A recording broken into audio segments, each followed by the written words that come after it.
సాధారణంగా మనుషుల మధ్య జరిగే ఆస్తుల తగాదాలు పిల్లల హక్కుల కోసం లేదా నేరస్తులను పట్టుకోవడానికి మాత్రమే డిఎన్ఏ పరీక్షలు చేస్తుంటారు. కానీ బీహార్లో ఓ గేదె యాజమాన్య వివాదం పోలీస్ స్టేషన్కు చేరి చివరకు డిఎన్ఏ పరీక్ష దాకా వెళ్ళింది. గయా జిల్లా అతరి పోలీస్ స్టేషన్ పరిధిలో ఈ ఆసక్తికరమైన డ్రామా నడిచింది. ఇక్కడి సూరజ్ యాదవ్ అనే వ్యక్తికి చెందిన ఒక గేదె కొన్ని రోజుల కిందట సడన్ గా మిస్ అయింది. చుట్టుపక్కల ప్రాంతాలన్నింటిలో ఎంత వెతికినా ఆ గేదె జాడ దొరకలేదు. దీంతో తీవ్ర ఆందోళన చెందిన సూరజ్ పోలీసులను ఆశ్రయించాడు. ఇదే సమయంలో స్థానిక నౌరంగా టోలీ ప్రాంతానికి చెందిన ప్రకాష్ అనే వ్యక్తి ఇంటి వద్ద ఒక గేదె కట్టేసి ఉందనే పక్కా సమాచారం సూరజ్ కు తెలిసింది. వెంటనే అక్కడకు వెళ్లి పరిశీలించగా ఆ గేదె తనదేనని సూరజ్ గుర్తించాడు. దీంతో ఆ గేదె తనదంటూ సూరజ్ వాదించాడు.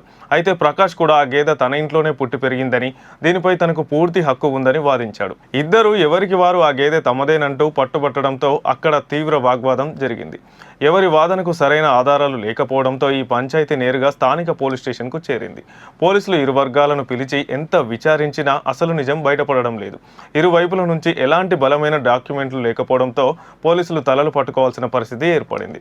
ఎవరికి అనుకూలంగా తీర్పు ఇవ్వాలో అర్థం కాక పోలీసులు తలలు పట్టుకున్నారు. ఈ విచిత్రమైన కేసును ఎలా పరిష్కరించాలో తెలియక చివరకు ఈ విషయాన్ని మగధ్ రేంజ్ ఉన్నతాధికారుల దృష్టికి తీసుకువెళ్లారు. ఈ వ్యవహారంపై స్పందించిన మగధ్ రేంజ్ ఐజీ వికాస్ దీనికి ఒక వినూత్నమైన పరిష్కారం సూచించారు. గేదె ఎవరిదో ఖచ్చితంగా తేల్చేందుకు డిఎన్ఏ పరీక్ష నిర్వహించాలని కింది స్థాయి అధికారులను ఆదేశించాడు. శాస్త్రీయ ఆధారాల ద్వారా మాత్రమే ఈ సమస్యకు శాశ్వత పరిష్కారం దొరుకుతుందని ఆయన స్పష్టం చేశారు. ఈ డిఎన్ఏ పరీక్ష ప్రక్రియ పూర్తయ్యే వరకు ఆ గేదెను ఎవరికి ఇవ్వకుండా పూర్తిగా పోలీసుల ఆధీనంలోనే భద్రంగా ఉంచాలని ఎస్పీకి ఐజీ ఆదేశాలు జారీ చేశారు. గేదె తల్లిదండ్రుల జీవ సంబంధమైన వివరాలను డిఎన్ఏ ద్వారా పరిశీలిస్తామని అధికారులు తెలిపారు. ఈ సైంటిఫిక్ టెస్ట్ ద్వారా ఆ గేదె ఎవరికి చెందిందనే అసలు నిజం బయటపడుతుందని నిపుణులు చెబుతున్నారు. మనుషులతో పాటు ఇప్పుడు మూగజీవాలకు కూడా డిఎన్ఏ పరీక్షలు నిర్వహించే స్థాయికి పరిస్థితులు మారడంపై స్థానికంగా విపరీతమైన చర్చ జరుగుతుంది. మొత్తానికి ఈ విచిత్రమైన గేదె వివాదం ఇప్పుడు దేశవ్యాప్తంగా అందరి దృష్టిని ఆకర్షిస్తుంది. డిఎన్ఏ రిపోర్టు వచ్చిన తర్వాత అసలైన యజమాని ఎవరో తేలనుండడంతో అందరి చూపు ఆ రిపోర్టు పైనే నిలిచింది. మరి ఒక గేదె వివాదం చివరకు డిఎన్ఏ టెస్ట్ వరకు వెళ్లడంపై మీ అభిప్రాయం ఏమిటో కామెంట్ చేయండి. अब भैंस के मामला भैंसों में चोरी कर रहा है, बताइए कितना चोर है ये।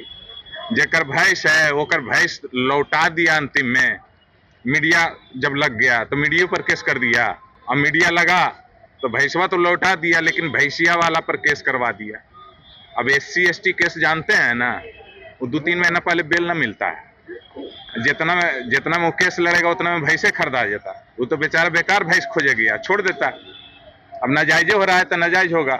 इसी मामला को हम सर के पास में, विकास सर के पास में लेके आए थे। विकास हमको विश्वास है और पूरे पब्लिक को विश्वास है, पूरे बिहार को विश्वास है विकास सर पे, इंसाफ करेंगे सर। क्या आश्वासन क्या जांच करने के लिए रूरल एसपी को जांच करने के लिए दिया, ईमानदारी से जांच होगा, नहीं तो फिर सर के पास में हम आएंगे। हुआ क्या था? दरअसल में हुआ था कि भैंस मेरा खुल गया, चाहे यादव जी का खुल गया। भैंस चला गया तो 3-4 दिन से खोजने में लगा। एक मांझी जी बांधे हुए थे तो थाना को फोन हुआ, थाना सब जांच पड़ताल करके उसके बाद भैंस यादव जी को लौटा दिया। सब लिखा पढ़ी हो गया, वीडियो भी बना हुआ है।